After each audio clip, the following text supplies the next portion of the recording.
Bem-vindos todos ao primeiríssimo Escritório Esmeralda. Este que vos fala é Lucas Bellator. Aqui à minha direita imaginária está Reni Souza, nosso filósofo de plantão. E hoje o nosso primeiríssimo convidado, Lourenço Fabrino, também conhecido como Louringa. Para começar isso numa nota positiva, eu queria te dizer que tu foi o primeiro fotógrafo da cena que eu conheci, lá em 2008. Então, se não fosse teu trabalho, talvez nós não estaríamos conversando hoje. Que alegria. Que honra, hein? Me senti velho também.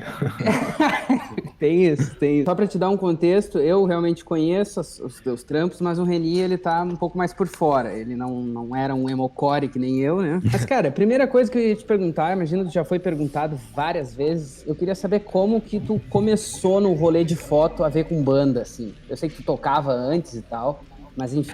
Cara, na verdade, assim, eu comecei a fotografar banda em 2000, 2001, assim, meio que brincadeira, banda dos amigos, tinha bandas, tive várias bandas já, na verdade, passei por várias bandas, nunca nenhuma deu muito certo, mas sempre toquei.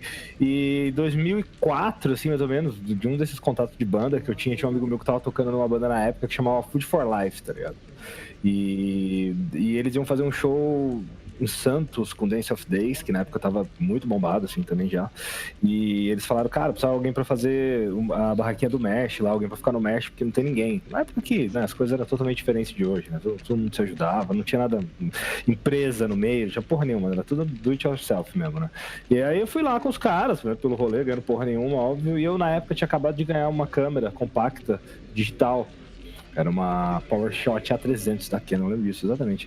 E eu tava com essa câmera. E era o auge da tecnologia na época, né? Tipo, uma câmera digital. E coincidiu também com a época dos fotologs, tá ligado? E daí o que rolou foi que, tipo, eu tava com essa câmera lá na hora e rolou o show. Os caras, pô, você tá com a câmera digital, tem um negócio aí que chama Fotolog, que tá rolando aí, que a galera tá postando umas fotos e tal. Faz umas fotos lá do show, vou chamar alguém pra ficar aqui na barraquinha, você, porra, tira uma foto lá pra gente botar nesse fotolog aí. Aí eu fui e fiz, cara, as fotos do show do Dance of Days, do Food for Life. E aí nesse dia teve Dance of Days e teve A-OK também, que era de Curitiba, né? E aí eu fiz também, já tava lá, fiz a foto de todo mundo, do show de todo mundo. E no dia seguinte mandei pra galera e acabou todo mundo postando e todo mundo gostou. E obviamente que pros padrões da época, né, a gente pode dizer que as fotos ficaram muito, muito boas, né, se a gente for ver assim, tipo, se a gente for pensar assim, tipo, num padrão, sei lá, 2004, né, cara, porra, não existia fotografia digital, então, tipo, não tinha muita gente fazendo foto de banda, na verdade não tinha ninguém fazendo foto de banda, era meio que isso que eu ia te perguntar agora, é meio que criar um padrão, né, tipo assim, começar um marco de uma coisa. Já existia fotógrafo, mas não de banda, sabe, então, tipo, sim. Mas era uma parada maneira.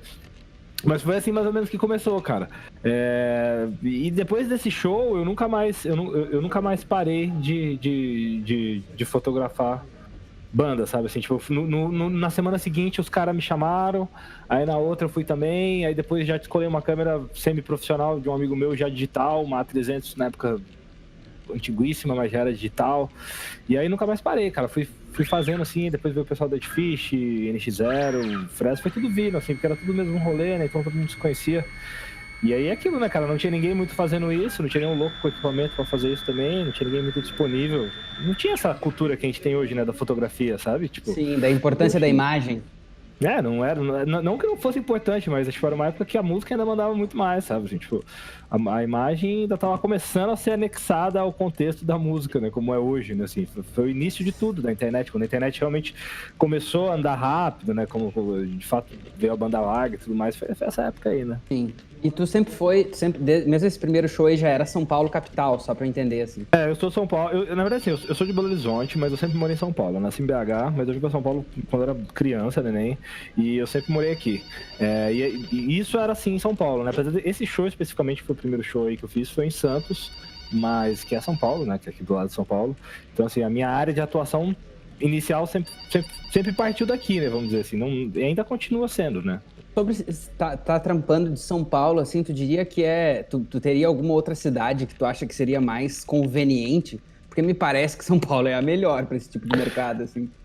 Cara, eu acho que geograficamente falando, tá ligado? São Paulo tá muito bem na fita, né? Vamos dizer assim, tipo, se você for analisar o mapa do Brasil e onde é o circuito das coisas, aqui é o melhor lugar para você estar. Então, tipo, quero dizer, em qualquer lugar do país que você precisar chegar daqui é mais fácil, entende? Se você precisar ir pro sul, se você precisar ir pro centro, é mais fácil. E a gente sabe que lá pra cima a cena não é tão forte de nada, e pra baixo também nem tanto, então a gente tá num lugar geográfico muito, muito bom, né? Então, assim, eu não acredito, eu não vejo meu trabalho funcionando em nenhum outro lugar, até porque, assim, por mais que a gente trabalhe muito coisa de internet e tal, a gente precisa estar lá pra fazer, né? Então, assim, onde não tem uma cena, não tem muito sentido de estar fazendo. E até porque também eu sou muito urbanoide, cara. Eu gosto muito de São Paulo, eu gosto muito dessa movimentação. Eu moro na Paulista, pra você ter ideia, né, cara? Então, tipo, eu gosto desse caos, assim. E eu, assim, já viajei pra várias cidades do mundo inteiro, já fui pra vários lugares do mundo e eu nunca tive vontade de morar em lugar nenhum, a não ser aqui mesmo. Assim, sabe? Gosto. Brasil também, já fui pra, cara, praticamente todas as capitais, muitas cidades. Gosto de muitos lugares, tenho amigos em todos os lugares, mas, assim, eu acho que São Paulo... Eu ainda tenho que defender e dizer que é o lugar para quem quer fazer dinheiro para valer. Para mim que vê de fora, tanto na época quando eu era fã, quanto hoje que eu já sou mais do mercado, eu vejo que a tua ascensão, digamos, entre aspas, assim, ela tem a ver também com a propensão de algumas bandas específicas ao mainstream. Tu concordaria com isso, assim? Com certeza, com certeza. E tu conseguiu ver, eu acho, tu foi um dos caras, o Vara foi outro, as equipes foram pessoas que conseguiram ver o emo tomando essa proporção mainstream e vocês também conseguiram ver o bagulho meio que morrendo. Cara, foi muito louco, porque primeiro você tem um impacto aí, né, tipo, uma molecada que tá acostumado com uns buracos, som horrível, tudo merda, de repente tendo... De repente não, né? Porque também esse de repente é muito relativo, né?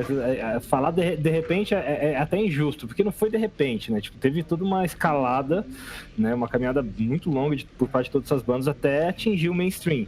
Mas, assim, a mudança quando veio foi notável, de fato, né? Porque a estrutura muda, né? Então, quando a estrutura muda, tudo muda, sabe? Quando você tem um hotel melhor, quando você tem um palco bom, quando você pode pagar um técnico de som, hold, quando você pode ter um fotógrafo, quando você, enfim, tem um público também, né? Pra deixar o show mais legal. Porque a pior coisa de todas as bandas talvez seja tocar pra ninguém, né? Ou tocar pra pouca gente é muito broxante. Realmente, eu que tive banda a minha vida inteira e toquei pra ninguém, sei o quanto é broxante. Então, tipo, mas acho que foi também uma coisa ali do momento, sabe? O hardcore já tava muito forte também nos 90, né? Foi uma herança do hardcore ali, sabe? Do Raimundos, que o Planet Rap fez, assim. Foi meio que uma consequência daquilo tudo, sabe? Assim, eu sinceramente não vejo a coisa como morta, pra te falar a verdade. Eu vejo como morna, né? Ou como sem bem dúvida fria. morna.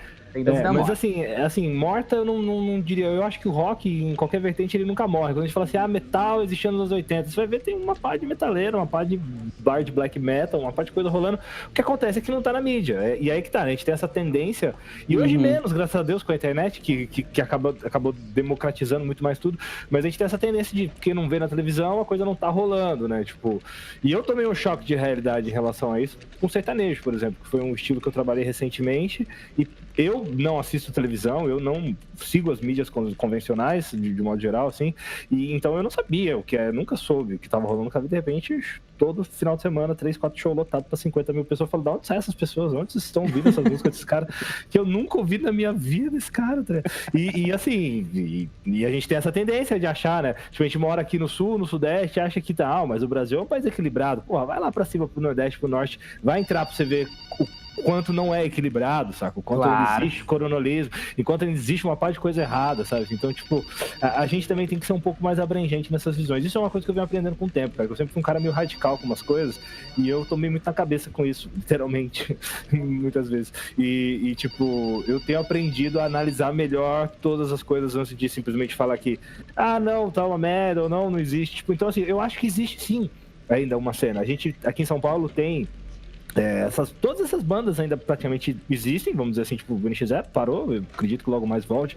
Fresa vai lançar um CD agora, Strike, querendo ou não, tá tocando em várias festas de faculdade, o Glória acabou de lançar um clipe, tá rolando. Dentre outros, a gente tem o Super Combo também, que tá rolando aí também. Tem bandas novas. Bandas novas, e dentro do próprio hardcore a gente tem o Pense, a gente tem o Bullet Bane, e muitas outras, a gente tem o Black Days. Então, assim, tem a galera que resiste, tem a galera que ainda faz frente. Agora, claro, não tá mais na mídia, não é mais mainstream, agora a bola da vez é o sertanejo, já tá deixando de ser também. Vamos ver o que vem depois. Logo depois do emo veio o rap, né, cara? Porque aí, bom, veio o colorido, que foi uma coisa agregada junto, aí veio o rap, que ficou muito forte, e o sertanejo agora, que a bola da vez já tá deixando de ser, junto com o funk, com toda aquela coisa de massa, que nunca deixa de ser a bola da vez no Brasil também. Sim. Essa, entendeu? Então, assim, a gente, infelizmente, faz parte de uma cultura, uma subcultura, né? Que não é uma cultura de massa. Então a gente tá propício a tá exposto a ser a bola da vez ou outra, né? O que acontece com o rock nos anos 80, depois veio nos anos 90, depois com essa galera do hardcore dos anos 2000, depois veio com o emo no final da década dos anos 2010. Então, assim, tipo, é uma questão cíclica. Eu acho que daqui a pouco aparece. Agora, o que me preocupa, na verdade, em relação a tudo isso, é que, cara, eu não vejo, por exemplo, a quantidade de bandas aparecendo hoje como apareciam antes, entendeu? E isso é uma coisa que me deixa preocupado, porque eu vejo que muita molecada que talvez tivesse uma banda hoje, eu vejo que, sei lá, muita molecada que fosse fazer uma banda hoje em dia, tá virando DJ, tá fazendo um grupo de rap. Por quê? Porque é mais fácil. Não só mais fácil, mas barato. É muito difícil você juntar 5 caras que pensam igual a você, que têm o mesmo tempo que você, que aprendam a tocar aquele instrumento, que estudem pra isso, pra sair um som bom, tá ligado? Então, sim, tipo, tem esse ponto. Eu acho que ter banda hoje é muito difícil. Então acho que esse é o problema também, sabe? Essa questão da dificuldade. Sim, tem também, o cara pode atribuir a equipamento de estúdio ficar cada vez mais barato, o cara pode montar um estúdiozinho em casa, tem esses outros pontos que realmente fazem com que ter uma banda se torne mais complicado. Com certeza. Porque o mainstream rolou ali, depois quando o pessoal deu um passo para trás, as coisas foram meio que dimensionando para baixo de novo, e eu percebo assim que tu foi começar a fazer outras coisas, tu dirigiu clipes, tem aquele clipe da Scalene lá do Dance Macabre, que foi um dos primeiros que tu dirigiu, para mim, do meu ponto de vista, menos que teve mais destaque. Eu vejo que depois tu foi muito mais para um lado de fazer mais foto sensual também. Então tu teve que meio te reinventar de certa forma, ou tu acha que foi uma coisa meio natural? Assim? Não, com certeza. Eu acho que a gente tem que se reinventar o tempo todo, cara. Eu sempre digo, eu não tenho problema nenhum em dizer que eu sou um cara que eu não gosto de fazer vídeo, por exemplo. Não que eu não gosto. Eu sei que eu sei fazer, faço muito bem. As coisas que eu faço as pessoas gostam, mas eu não gosto, porque eu acho que é um processo trabalhoso, eu gosto de tirar foto. Mas eu, num determinado momento, não pude dizer não pro vídeo. Eu, num determinado momento, não pude, como eu posso dizer assim, fingir que não era uma realidade. E hoje é uma realidade do cara que trabalha com foto. Hoje o cara que trabalha com foto, se ele não sabe fazer vídeo também, ele fica pra trás, porque o cara vai preferir contratar alguém que faça foto e vídeo, não 2 caras, entende? Tipo, faz muito mais sentido. Então, assim, a gente tem que se reinventar, a gente tem que se adaptar de acordo com a realidade do momento. Mas assim, eu acho que, por exemplo, videoclipe, pra mim ainda tá dentro da minha paleta de atuação, sabe? Porque é bandas, né? Claro. Então, tipo, em determinado momento, quando eu comecei a fazer videoclipe, eu já tinha feito mais de 400 artistas, tinha trabalhado com mais de 400 bandas ali em 2010, 2011, quando eu comecei a trabalhar com vídeo. E aí eu voltei e fiz quase todos de novo em vídeo. Tinha feito foto de todos, eu falei, pô, já tenho uma cartela de cliente bem grande, cara, por que eu não vou? Por que eu vou? Todo mundo quer fazer clipe, todo mundo precisa fazer clipe, eu tenho equipamento para fazer isso, tenho conhecimento técnico da coisa, tenho uma visão artística, que eu acho que é o mais importante do que só ter equipamento, então por que não fazer, né? Já tenho todos os contatos, tô com o pé dentro da coisa, porra, não fazer seria meio idiota da minha parte, sabe? E fiz. Em relação a esse lance de ensaio sensual, por exemplo, é uma coisa que eu sempre gostei de fazer, porque eu sou um hétero assíduo, tá ligado? Tipo, eu sempre gostei muito mesmo. É um entusiasta, né? Da forma feminina como um todo, assim, né? Eu tenho muitos amigos gays, eu sou um cara zero homofóbico, eu respeito para um caralho, eu acho mais é que tem que ter gay mesmo, porque quanto mais gay tiver, mais mulher sobra. Mas, tipo, assim, mas eu fui um cara que foi criado por 4 mulheres, e eu tinha tudo pra ser gay, né? E eu fui exatamente o contrário, sabe? Mas, tipo, não é porque eu não sou gay que eu odeio os gays, pelo contrário, eu tenho um monte de amigos e eu acho que são as melhores pessoas pra você dar risada, pra você falar bobagem, sabe? Porra, os caras são foda em tudo, sacou?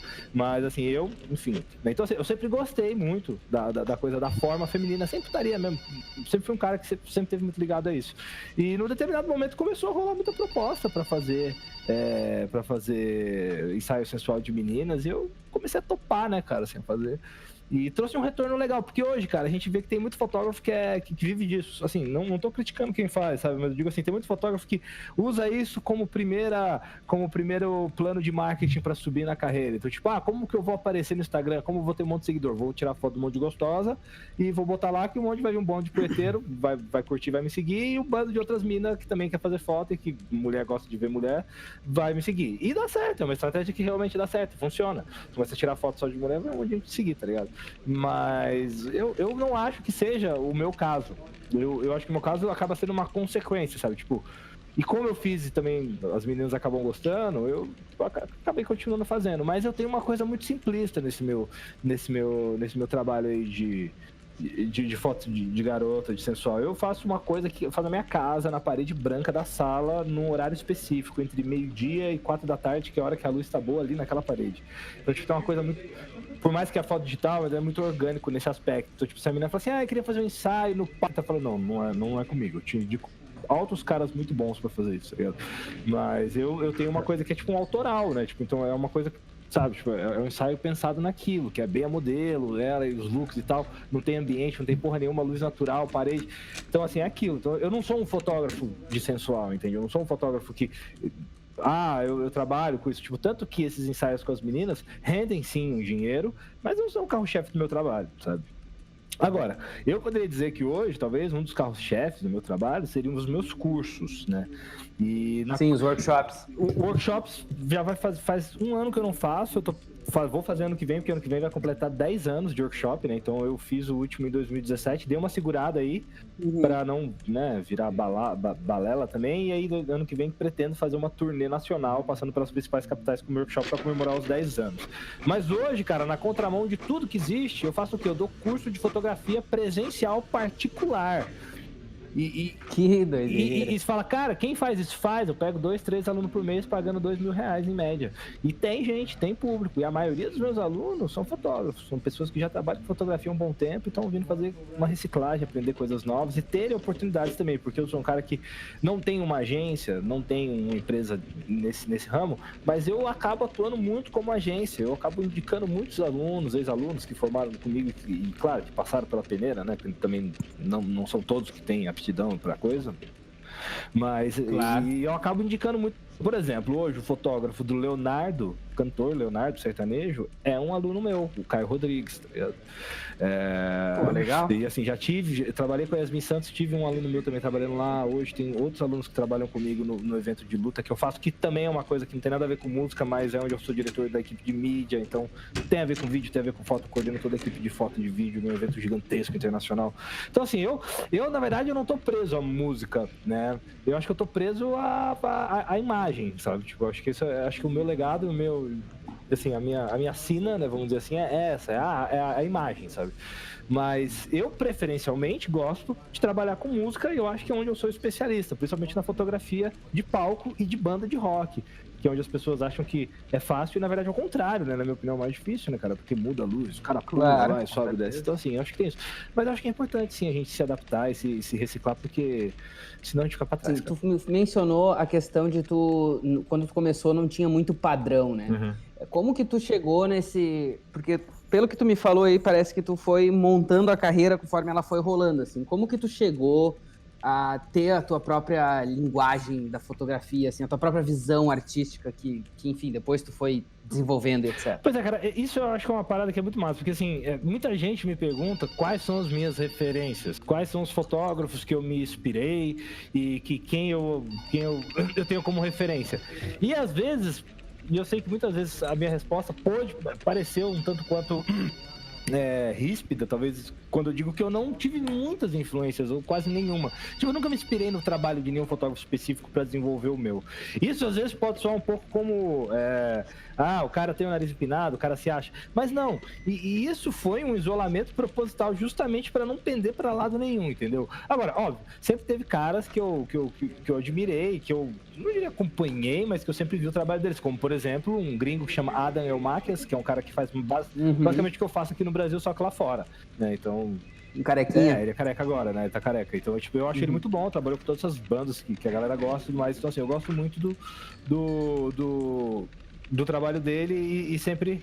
Inclusive o meu workshop foi inspirado no workshop dele, né? O início do workshop, eu lembro que ele fez um workshop e eu falei, cara, que legal um workshop fazendo uma parada, um fotógrafo fazendo um workshop legal. Foi daí que veio, tipo, não tinha nenhuma referência de nada. Gosto muito, sim, do David LaChapelle, que não tem nada a ver com o que eu faço, apesar de ter fotografado muitos artistas já também, mas é um cara totalmente de um outro segmento. E, cara, óbvio, o Bob Gruen, que é o cara... que é o vovô do rock, das bandas de rock, tem todas as histórias mais incríveis, apesar de não ser fã das fotos, tecnicamente falando, das fotos dele, mas também a gente tem que considerar que eram fotos analógicas, era outra época. Eu já sou muito mais fã do que o Adam Macias faz, por exemplo. Mas tem esses caras, não vou te dizer como referência, mas tem esses caras como também não posso dizer como inspiração, cara. Eu tenho esses caras como pessoas que eu sei que desempenham um trabalho próximo ao que eu gostaria de estar fazendo, vamos dizer assim. Mas em momento nenhum eu nunca me basear, vou fazer uma ensaio tipo LaChapelle, vou fazer uma sessão tipo cara, tal. Tipo, nunca tive isso e não condeno quem tenha. Porque eu sei que a maioria dos fotógrafos buscam referências e se espelham em algum estilo para tentar criar o seu próprio. Mas eu acho que quando você faz isso, você demora mais tempo para criar o seu próprio estilo. E talvez tenha sido por isso esse isolamento que eu impus a mim mesmo, entendeu? De tentar não me basear muito no trabalho de ninguém para criar uma identidade própria, que, na minha opinião, é uma das coisas mais difíceis de um profissional, de um artista conseguir fazer, né? Criar sua própria identidade. Eu acho que hoje consegui, graças a Deus. Cara, agora eu queria mover para um outro assunto, uma coisa um pouco mais, talvez, pessoal. Não teve como não ver aí nos últimos dias que tu tomou uma garrafada, um troço abominável que aconteceu num show, tu trabalhando ali. Como que sucedeu isso aí, cara? Tu entrou numa discussão, tu teve problema ali, a banda... Foi uma coisa no ar livre, pelo que eu entendi, né? Foi na Paulista mesmo? Então, cara, na verdade essa é a primeira vez que eu tô falando publicamente assim, entrevista desse assunto. Até nem te perguntei se tu não te importa. Não, eu não tenho problema em falar nada, cara. Eu sou um cara que é comprometido com a verdade, sacou? Então, tipo assim, essa é a primeira vez que eu tô falando numa entrevista sobre isso.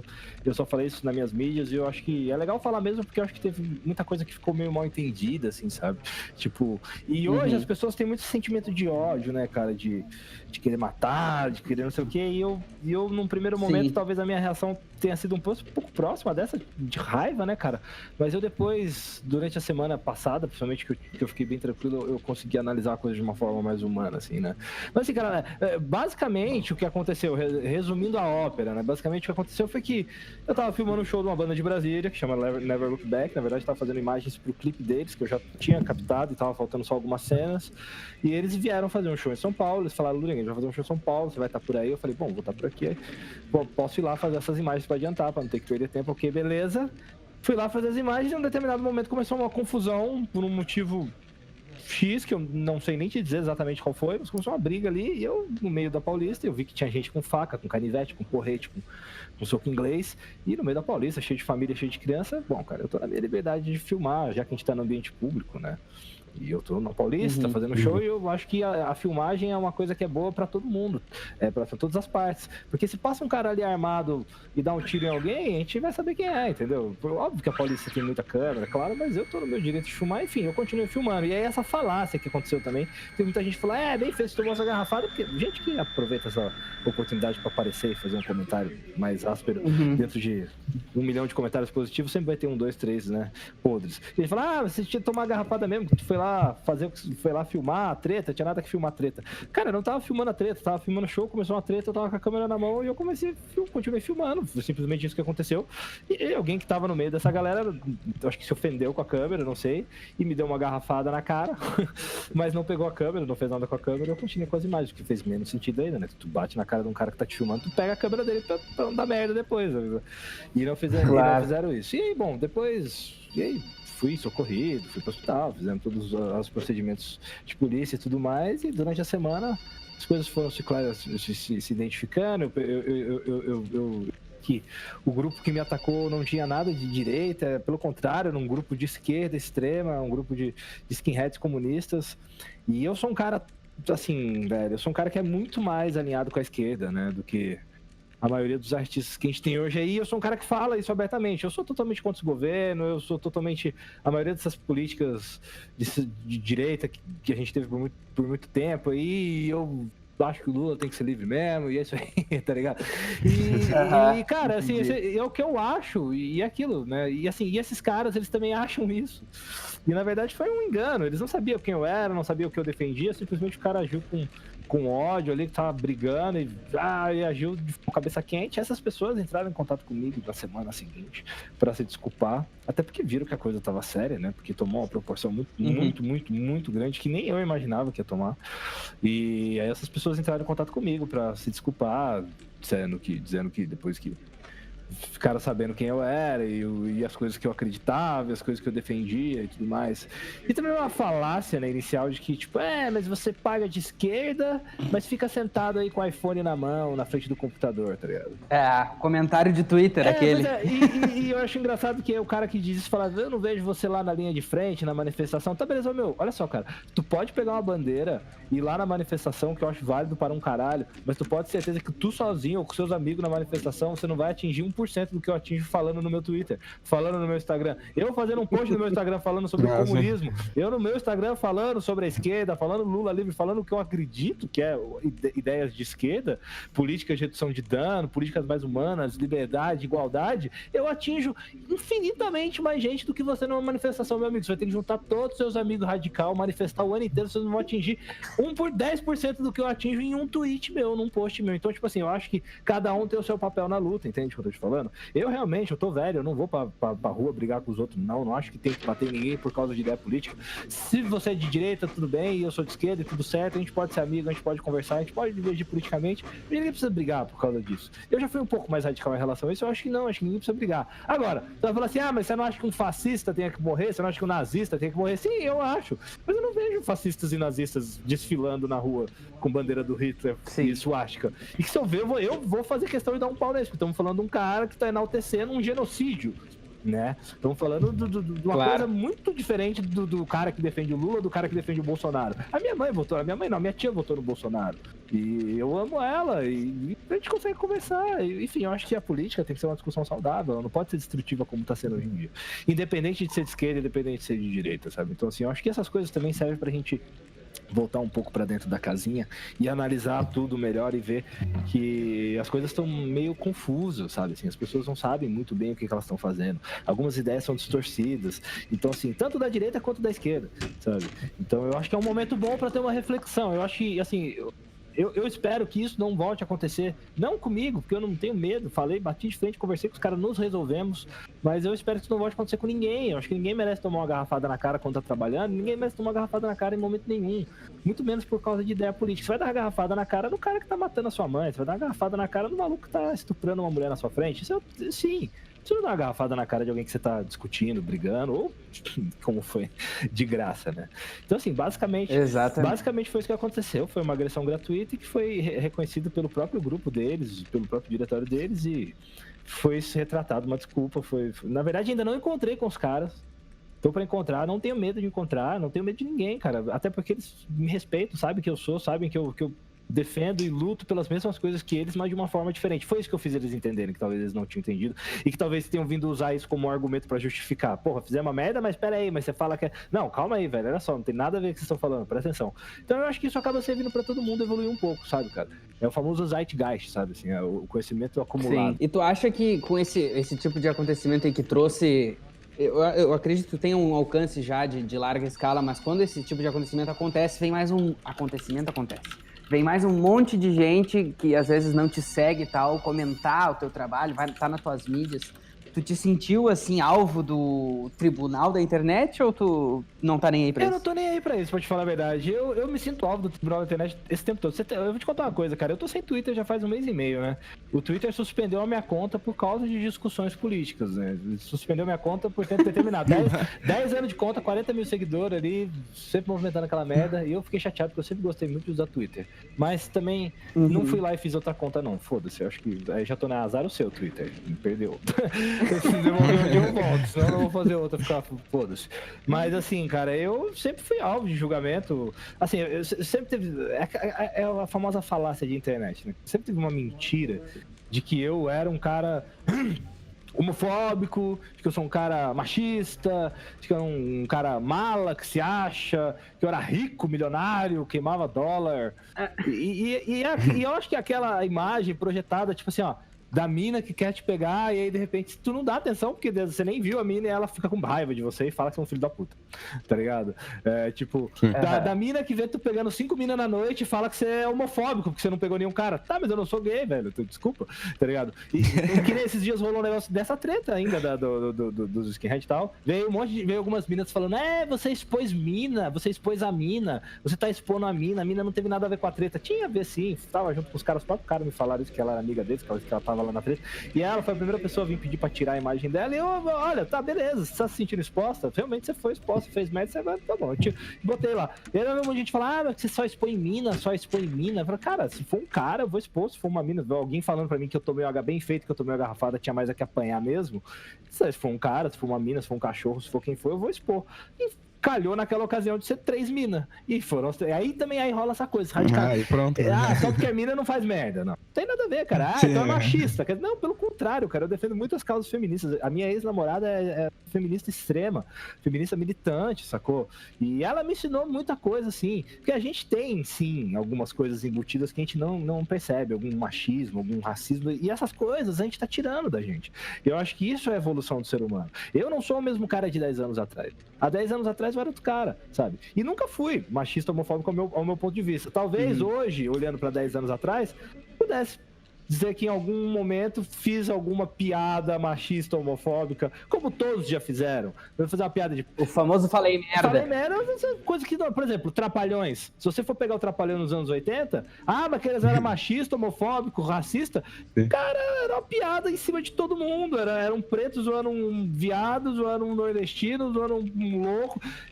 É aquilo, cara, entendeu? Então, tipo, hoje tem sim essa coisa do politicamente correto, que eu acho que sim, é demais. Não como o Bolsonaro fala, mas eu acho que é demais, sim, em alguns casos, sabe? Então a gente tem que ter discernimento. Agora, o que eu falo, a gente evolui, a nossa sociedade evolui. E essa é a ideia da evolução, né? A gente tem que evoluir. Então, não dá pra gente olhar pra coisas de 10 anos atrás e condenar hoje em dia, sabe? E eu acho que é isso que acontece na internet. As pessoas não analisam, às vezes, pô, o cara tem mais nada a ver com aquilo e estão julgando o cara por causa de uma coisa que, de repente, ele nem fez, ele... Sei lá, sabe? Então eu acho muito complicado. Sim, e toda situação é um motivo para pessoas revirarem tudo que tu já disse, tudo que tu já fez para poder encontrar algum pecado que tu cometeu antes, né? Exatamente. E usar isso até como, né, como uma coisa para te condenar hoje, né? Sim, exatamente. Mas assim, eu não tenho nada no meu passado que me condene nesse aspecto. Não, é o que eu falo. São piadas, às vezes, coisas que às vezes são de mau gosto mesmo, que você acaba, algum comentário que você acaba falando, alguma coisa, e que a gente vai vendo com o tempo que não é legal, entendeu? Então, por exemplo, hoje os Trapalhões, se fosse ao ar, eles seriam presos. Entende? Por isso que não passa hoje, né? Do jeito exatamente, seria super mal visto. Mas pra sociedade de hoje. Agora, não tô dizendo que, então quer dizer que há 30 anos atrás ser homofóbico era ok. Não era ok. Mas a gente não é mais a mesma sociedade de 30 anos atrás. A gente aprendeu que não é ok e a gente não acha isso mais ok. Entendeu? Agora, se fazer piada, você faz piada de todo mundo. Você faz piada de judeu, de cristão, de crente, de preto, de branco, de japonês, de português. Piada é piada, né? Tem limite. Eu não sou a favor das piadas do Danilo Gentili, que é meio pesada, mas assim... Eu acho que tem, tudo tem seu limite, mas também tem que ter uma certa elasticidade para as coisas, para também não levar tudo ao pé da letra, entendeu? Então, tipo, eu acho que a gente tem muito isso nessa sociedade de hoje, né? E a internet serve como esse tribunal para julgar e para condenar as pessoas, a gente vê isso acontecendo o tempo todo. Então, cara, te agradeço muito pela entrevista, foi uma honor te entrevistar como primeiríssimo aqui no Escritório Esmeralda. Tu já sabe por que eu tenho Esmeralda, né? Já deu pra entender. Sim. Cara, não, honra com certeza. Honra é minha, cara. Obrigado aí pelo convite. Espero aí que vá muito além esse pod de vocês. E vamos nessa aí. Obrigado por espaço aí pra falar. Eu gosto muito de falar, vocês perceberam. Sou um cara que gosta muito de me comunicar. Sou um comunicador, né, de formação. Então não tem jeito. Comunicador, não tem jeito.